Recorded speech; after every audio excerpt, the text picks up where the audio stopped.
اعوذ باللہ من الشیطان الرجیم بسم اللہ الرحمن الرحیم۔ السلام علیکم ناظرین، آج کا ہمارا موضوع ہے شب برات کی حقیقت۔ شب برات کی حقیقت کیا ہے؟ آج اس موضوع پہ ہم تفصیلاً بات کریں گے اور اس کی آپ کو معلومات دیں گے۔ شعبان المعظم، شب برات اسلامی مہینوں کے اعتبار سے شعبان المعظم کا مہینہ 8واں قمری مہینہ ہے۔ یہ عبادت اور مغفرت کا مہینہ ہے۔ اس مبارک مہینہ کی برکات حد شمار سے باہر ہیں۔ یہی وہ مقدس مہینہ ہے جس کی خیر و برکت سے گناہ اپنے دامن عمل کو سعادت و مغفرت اور رحمت خداوندی کے لال جوہر سے بھر سکتے ہیں۔ اس مہینے کی مرافت وہ اپنے نامہ اعمال کو گناہوں کی سیاہی سے دھو کر تلجیات اور انوارات خداوندی کو بآسانی حاصل کر سکتے ہیں۔ میں اس پوسٹ میں شعبان کی فضیلت اور شب برات کی حقیقت و فضیلت بیان کروں گی۔ شعبان کی فضیلت۔ ماہ شعبان کی فضیلت کا اندازہ سرکار دو عالم صلی اللہ علیہ وآلہ وسلم کی اس حدیث پاک سے لگایا جا سکتا ہے کہ انہوں نے کیا فرمایا۔ ترجمہ: رجب میرا مہینہ ہے، شعبان خدا کا مہینہ ہے اور رمضان المبارک میری امت کا مہینہ ہے۔ حضرت انس بن مالک سے مروی ہے کہ حضور اقدس صلی اللہ علیہ وآلہ وسلم نے فرمایا، شعبان کی فضیلت تمام مہینوں پر ایسی ہے جیسے تمام انبیاء کرام پر میری فضیلت ہے، اور دوسرے مہینوں پر رمضان کی فضیلت ایسی ہے جیسے تمام کائنات پر اللہ تعالیٰ کی فضیلت ہے۔ ایک روایات ہے کہ سرور کائنات صلی اللہ علیہ وآلہ وسلم نے فرمایا کہ رجب اور رمضان کے درمیان شعبان ایک ایسا مہینہ ہے جس کے فضائل کا لوگوں کو علم نہیں۔ فرمایا، اس مہینے میں بندوں کے اعمال اللہ تعالیٰ تک پہنچائے جاتے ہیں۔ ثابت ہوا کہ رجب، شعبان اور رمضان تینوں مہینوں کا آپس میں گہرا تعلق ہوتا ہے۔ شعبان کو خصوصی اہمیت اور فضیلت حاصل ہوتی ہے کہ یہ مہینہ رجب اور رمضان کے درمیان پل کا کام دیتا ہے۔ شعبان المعظم کے واقعات شعبان المعظم میں پیش آنے والے اہم واقعات حسب ذیل ہیں۔ اس ماہ کی 5 تاریخ کو نواسہ رسول اللہ صلی اللہ علیہ وآلہ وسلم شہید الشہداء سیدنا امام حسین کی ولادت ہوئی۔ اس مبارک مہینہ کی درمیانی رات شب برات کہلاتی ہے، جس میں اللہ تعالیٰ آسمانی دنیا پر نزول فرماتے ہیں۔ شعبان کو تحویل کعبہ کا حکم نازل ہوا۔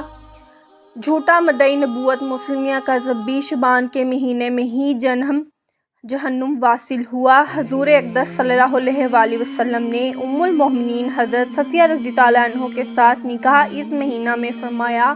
مسجد ضرار کو اسی مہینے میں نظر آتش کیا گیا۔ قرآن مجید کے نزول کا فیصلہ بھی اسی مہینہ میں ہوا۔ شب برات اور خدائی پکار 15 شعبان کی فضیلت۔ حضرت علی مرتضیٰ رضی اللہ عنہ سے روایت ہے کہ رسول اکرم صلی اللہ علیہ وآلہ وسلم نے فرمایا کہ شعبان کی 15ویں رات ہو تو اس رات کو قیام کرو اور دن کو روزہ رکھو، کیونکہ اس رات کو اللہ تعالیٰ کی رحمت آفتاب کے غروب ہوتے ہی آسمان دنیا پر ظاہر ہوتی ہے اور اس کی بے پار رحمت کل عالم میں پھیل جاتی ہے۔ سارا سال بندہ خدا کی رحمت تلاش کرتا ہے اور یہ ایسی منفرد رات ہے جس میں خدا کی رحمت اپنے بندوں کو تلاش کرتی ہے۔ کہہ دیجئے سبحان اللہ۔ حضور اقدس صلی اللہ علیہ وآلہ وسلم فرماتے ہیں کہ اللہ تعالیٰ اس رات کو اپنے بندوں کو پکارتے ہیں۔ کوئی بخشش مغفرت طلب کرنے والا کہ میں اسے بخش دوں، ہے کوئی رزق میں فروخی چاہنے والا میں اسے رزق وافر عطا کروں، ہے کوئی مصیبت زدہ کہ میں اس کے مشکل و مصیبت کے چنگل سے آزاد کروں، ہے کوئی اپنی خواہش حاجت والا کہ میں اس کی حاجت ضروریات اور مراد کو پورا کر دوں۔ اور ساتھ ہی 15 شعبان کے روزے کی فضیلت بیان کرنے جاتے ہیں۔ حضرت علی رضی اللہ عنہ سے مروی ہے کہ احادیث کا خلاصہ یہ ہے کہ اس رات کو قیام کرو۔ یہاں اس بات کی وضاحت ضروری ہے کہ قیام کا مطلب یہ ہوتا ہے کہ شب برات کو عبادت و رضایت اور نماز میں گزارو۔ قرآن مجید میں جہاں بھی نماز کا ذکر آیا ہے وہاں نماز پڑھنے کا نہیں بلکہ یعنی نماز قائم کرنے کا حکم آیا ہے۔ مفسرین اور محققین نے اس نقطہ کی وضاحت اس طرح کی ہے کہ نماز قائم کرنے سے مراد یہ ہے نماز کو نہایت خشوع و خضوع، ذوق و شوق اور اہتمام سے اس جملہ کی کیفیت کے ساتھ ادا کیا جائے۔ اس دن کو روزہ رکھو۔ ہمارے پیارے آقا سرور کائنات صلی اللہ علیہ وآلہ وسلم کے ارشاد کے مطابق شب برات کی رات کو عبادت کرنا، اگلے دن کا روزہ رکھنا بہت اجر و ثواب کا باعث ہے۔ یہ عمل حضور اقدس صلی اللہ علیہ وآلہ وسلم کی سنت ہے اور اس عمل میں امت کے لیے بھلائی، فلاح اور خیر و برکت ہے۔ شب برات خدائی بجٹ والی رات ہے۔ شب برات کی حقیقت قرآن و حدیث کی روشنی میں پتہ چلتا ہے کہ شب برات اصلاح و احتساب اور مرادوں والی رات ہے، جس میں بندوں کی قسمت کے فیصلے کیے جاتے ہیں۔ حضرت عائشہ صدیقہ رضی اللہ عنہا سے روایت ہے کہ جناب رسالت مآب صلی اللہ علیہ وآلہ وسلم نے فرمایا، شب برات میں آئندہ سال کی پیدائش اور اموات لکھی جاتی ہیں اور آئندہ سال کا رزق تقسیم کیا جاتا ہے۔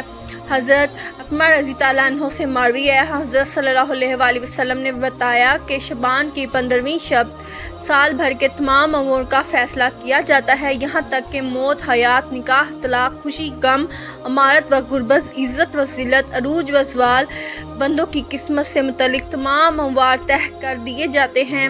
حکومتیں، جماعتیں، تجارتی ادارے ہر سال آمد خرچ کا حساب کر کے نفع و نقصان نکالتے ہیں، سابقہ کارکردگی کا جائزہ لیتے ہیں، آئندہ کا لائحہ عمل مرتب کرتے ہیں۔ مولانا کریم بھی ہر سال شب برات کو اپنے بندوں کا چٹا بیلنس شیٹ بناتے ہیں۔